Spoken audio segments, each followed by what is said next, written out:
It is 1:30 in the morning, and I have just finished Serotonin, a novel by Michel Houellebecq. I have a lot of thoughts churning around in my brain space right now, so let's talk about this book. Let's dig into it. So first of all, let me talk a little bit about Michel Houellebecq in general. He's a French author. He's in his early 60s. He's been publishing novels since the mid 90s. This is his most recent and seventh novel. He has been called an enfant terrible.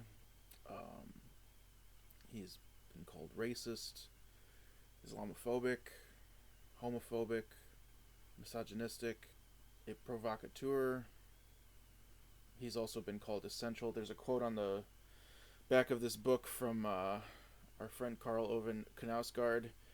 Houellebecq is considered a great contemporary author, and one cannot be said to be keeping abreast of contemporary literature without reading his work. I can't think of many people, or anybody, who's writing books currently that is as both revered and reviled as Michel Houellebecq. This is my first book by him that I've read. It's his most recent. Let me tell you what it's about. It's about a man named Florent Claude Labrousse, who is a agronomist in France in his mid-40s. At the opening of the book, he is deeply dissatisfied with his life. He has a Japanese girlfriend who's 20 years younger than him, and their relationship is beyond cold. It's downright hateful. They despise one another, truly. A series of events unfold where he, sort of at the same time, he sees a program on television about disappearing, just sort of leaving your life behind. At the same time, he is beginning treatment for his depression with a new type of antidepressant, which completely destroys his libido. He's a man who clearly is somewhat, I would say, obsessed with sex. The book is very frank in its sexual depictions and his thoughts about sex. But this medication that he begins to take erases his libido completely and leaves him impotent. And then he decides to leave his life behind and sort of start over in a sort of vagabond hotel room life. He ruminates on the women that he had been with in his life and the chances he had at love and normalcy and the concept of home. And we learn of his time with these women, and then he sort of, in the wake of losing his ability to fuck, goes back to the places where he had been with them, sometimes seeking them out. He also there's a fairly, as this is all happening, and then there's a sort of very important section of the book where he goes back to spend time with the only male friend he's ever really had, who he hasn't seen in many years, who's a farmer. They both went to agricultural school together. And we learn about how globalization is destroying the ability for these milk farmers to subsist. Florent stays in this bungalow on his friend's land and sort of bears witness to this rise of sort of political violence that is taking place with these farmers as they try to protest the world's imposition on them and how it is destroying their way of life. And so through that we have this parallel narrative of the sort of decline and ruination of a man, and then also the decline and ruination of Western society. I won't get too... There's not a ton of plot to spoil in this book. A lot of it is simply Florent remembering things. The thing that struck me immediately about this novel is that it is a novel written by a middle-aged, straight, white man, and it is a novel about a middle-aged, straight, white man, and it is wholly unapologetic about that in a literary landscape of modern fiction that is really, I feel like in the last 10 years has been so focused on the idea of like decolonizing your bookshelf and the surge of popularity of things like the Women's Prize. It seems like so many of the most sort of popular literary events are no longer straight, white, middle-aged men. Now, I say all this, and I don't want you to think that I'm saying it as though it is a bad thing. I think that the decolonization of the bookshelf is a fantastic thing. I think that representation is extremely important. I think that these are stories that need to be told and haven't been told for a long time. And I love many of these books. I'm not going to advocate for the return to, the straight white male as the arbiter of literature. But it struck me. And it struck me in a way where I saw myself in this book. Both because I am a straight white man, not quite middle-aged yet, and also because I'm someone who suffers from clinical depression. But it was sort of horrifying to see yourself in this book in the way that I struggled with seeing myself in the works of, like, Bukowski, for instance, who ultimately I think is neither as profound and essential as someone like, I don't know, James Franco probably would want you to believe, nor is he this sort of talentless, misogynistic piece of shit like I'm sure many feminist thinkers and readers would want you to believe. He's a deeply broken and fucked up man who is aware of his own damage, and I wouldn't say is unashamed of it, but is unafraid to grapple with it. And that doesn't excuse it. It doesn't excuse his behavior. Bukowski's on my mind as I read this. This felt like Bukowski is often concerned with the idea of beauty and like finding beauty in places that seem ugly, which is a thing that I like. I like that about him.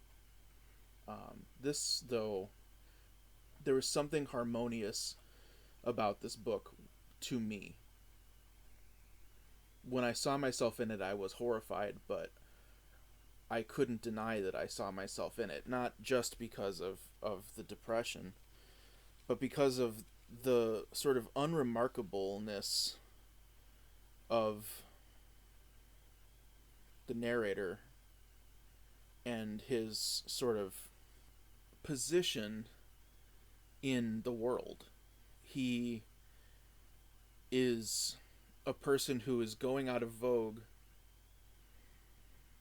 not just because of being middle-aged and out of touch, but because of who he is. He's presented as being a person of the past in a world that is declining. I don't know. I mean, if I sit and think about it hard, maybe that's not true for me. Maybe I'm not that. But it felt that way while I was reading it. I will say Houellebecq is known for transgression in his fiction, as well as saying controversial things to the press. He was famously sued in the early 2000s for saying what were construed to be Islamophobic comments in an interview. Is sometimes thought of as just being a provocateur. I think of in the way that a lot of people sort of characterize things like Tom Green, whose work I'm a great fan of. Sort of another enfant terrible. And people like to claim that the transgressive things in his books are there simply to shock and create controversy and very cynically sell more books. Also, I've heard people say that they're simply just unnecessary and that that they find displeasure in them. So, like, for instance, in this book, there's a scene involving a woman getting having a dog gangbang. She's having sex with multiple dogs at once. And it's a short scene. It's half a paragraph. But people made a lot. And there's another scene where the narrator has been following the movements of this neighbor of his that he has suspicions is a pedophile. And he breaks into his apartment and goes onto his computer and finds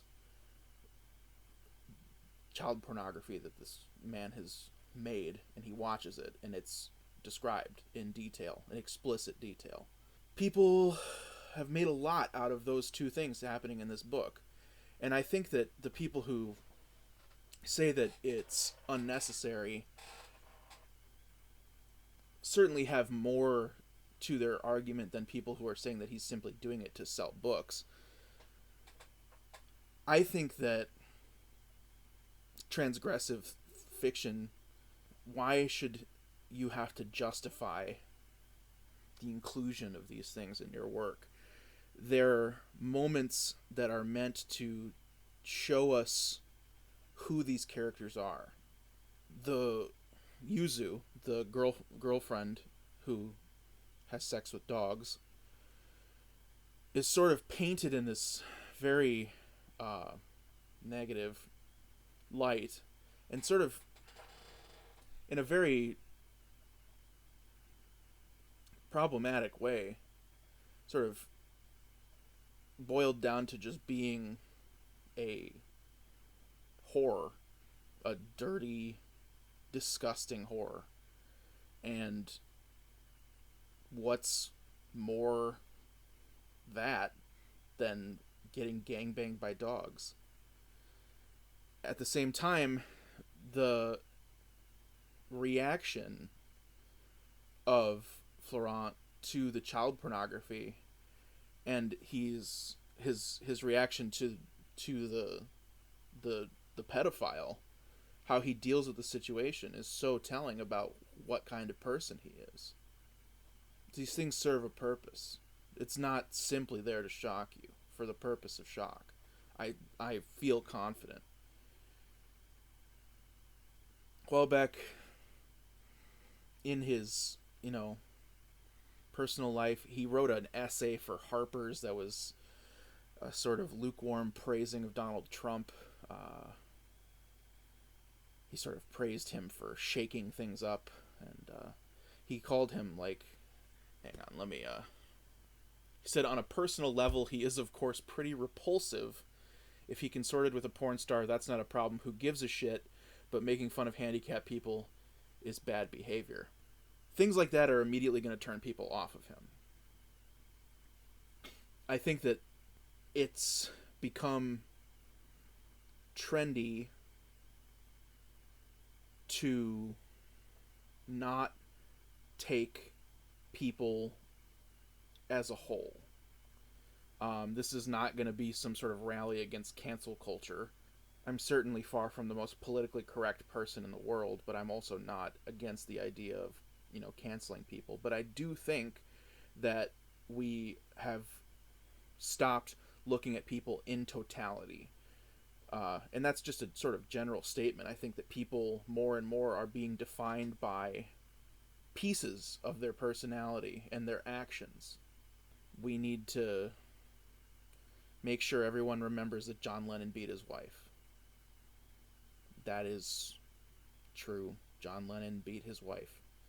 That is a terrible thing that he did. He also wrote amazing music and inspired people to live their lives in a more peaceful way.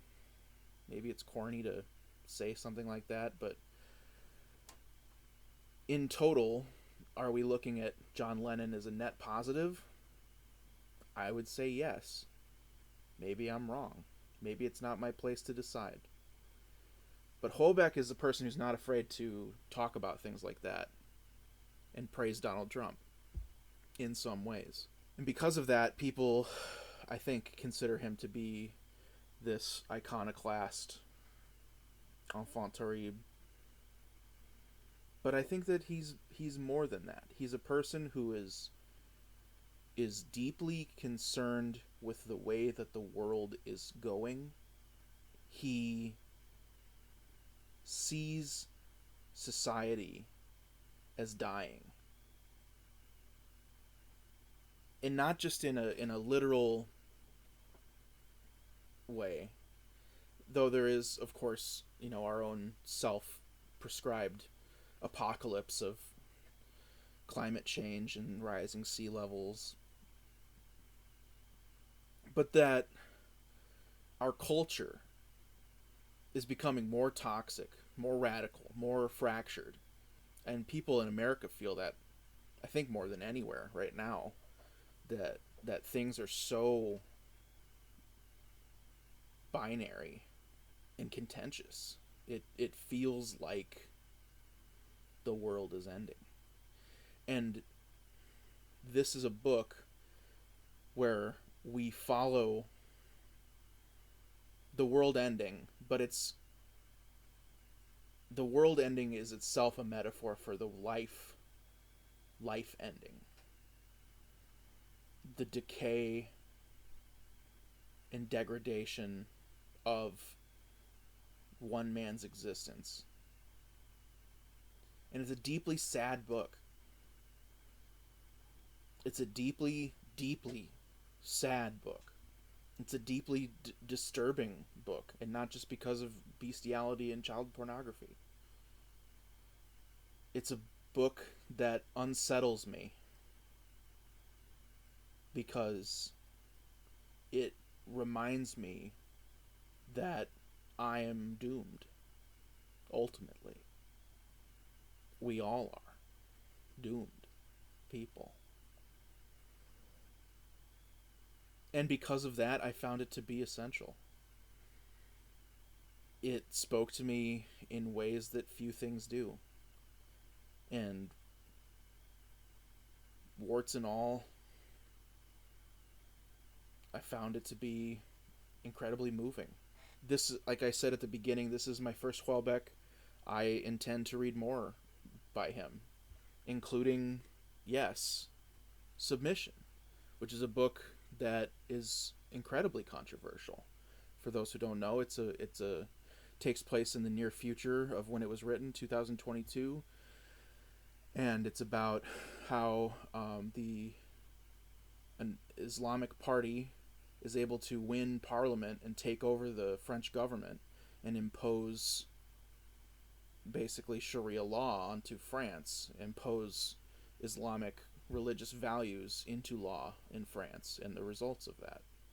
And people found it, a lot of people found it to be racist and Islamophobic. But I'm going to read it anyways. I'm going to hold out judgment, even though it does sound like it could go that way easily. I don't know. Maybe I'm just showing my privilege here by enjoying this, but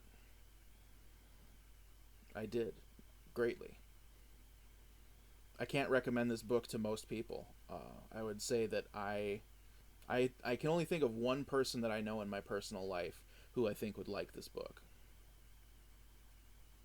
And he is also a straight white man. Yeah, I don't know. Have you read this book? Have you read other books by him? Tell me about it in the comments. Yeah, this book. This book.